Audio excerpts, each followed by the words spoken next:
சென்னையில இன்னைக்கு காலையில அடுத்தடுத்து 7 இடங்கள்ல செயின் பறிப்பு நடந்திருக்கு.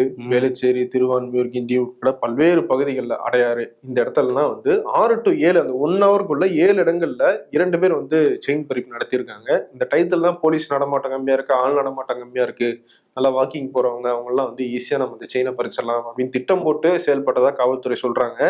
இந்த சம்பவம் நடந்து ஒரு 3 மணி நேரத்துல அவங்க சென்னை விமான நிலையத்திலிருந்து விமானம் மூலமாக தப்பிச்சு வடநாட்டுக்கு போறதுக்காக இருந்தாங்கன்னா அவங்கள விமானத்துல போய் கைது பண்ணதாக தமிழ்நாடு காவல்துறை சொல்லியிருக்காங்க. வட மாநிலத்துல பிளைட் போட்டு இங்க செயின் எல்லாம் எடுத்துட்டு திரும்பி வட மாநிலத்துக்கு டிக்கெட் போட்டு போயிருக்காங்க. ஸோ அப்படி போகும்போது அவங்க போலீஸ் தடுத்து நிறுத்தி இருக்கிறதா சொல்லியிருக்காங்க.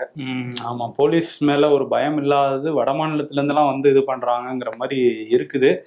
பட் உடனடியாக அரெஸ்ட் பண்ணியிருக்காங்க. இனிமே அது நடக்காம தடுக்கிறதுக்கான வேலைகளையும் காவல்துறை பார்க்கணும். ஏன்னா செயின் பறிப்புங்கிறது நிறைய நடந்துகிட்டு இருக்கு சமீப காலமா.